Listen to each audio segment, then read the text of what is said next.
అని అన్న బెల్ట్ తీసుకొని కొట్టడానికి వచ్చింది. నా షాపుని కొట్టకురా, నేను కొట్టినా కొట్టుకుంటా, పెట్టినా పెట్టుకుంటా, నా షాపు మీద నువ్వు చెయ్యొద్దు అనేసి దొబ్బాడు. దొబ్బినా కూడా ఆగలేదు అన్న, మనోజ్ అని ఆగలేదు. దానివల్ల ప్రశాంత్ దెబ్బ కొట్టిండు. అన్న సార్ ఏంటంటే కొట్టొద్దు నా షాపు, నేను భయం పెట్టుకుంటా, కొట్టకురా అన్నాడు. ఇద్దరు దానివల్ల ఇక ఆ షాప్ గురించి ఏదంతా గొడవ, తండ్రి కొడుకుని నెట్టుకున్నారు. అసలు దెబ్బలు నాకు తెలిసి దెబ్బలు తగ్గలేదు, ట్రై చేసుకున్నారు. దెబ్బలు తగినంత ఇది ఏం పాత ఉన్నాయి. అది ఇది ఒకటేసారి అన్నదమ్ములకు మంచి గద్దలు ఉన్నాయి. ఏమన్నా మౌనిక మేడం చేసుకోవడం ఇష్టం ఫస్ట్ నుండి వాళ్ళకి ఇష్టం లేదు. దానివల్ల కొంచెం వాళ్ళు ఫస్ట్ నుండి డిస్టర్బెన్స్ ఆ విషయం మీద. ఎవరికో బాబు ఉన్నాడు, ఆల్రెడీ బాబు ఉన్నాడు కాబట్టి వాళ్ళకి ఇష్టం లేదు. ఇంకా దానివల్ల అది జాబు వల్లనే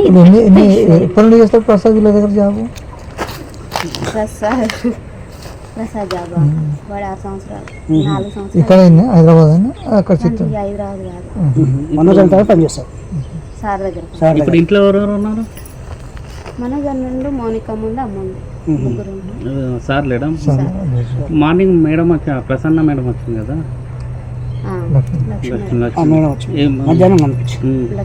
అంటే ఏమన్నా సంజాయించిందా లేకపోతే చెప్తుంది ఇంకా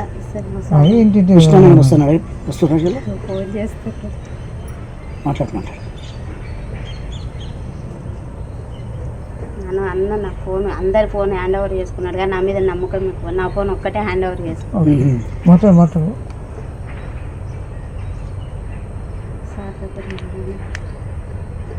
ఎన్ని గంటలకు అయింది? నైట్, శనివారం నైట్. అంతేనా? ఇక్కడ ఇంకా సారు ఇక్కడ ఏం జరుగుతుందో తెలుసుకోరాని ఫోన్ చేద్దాం అన్న. రాడు, నాకు తెలిసి మా విష్ణు అన్న రాడు.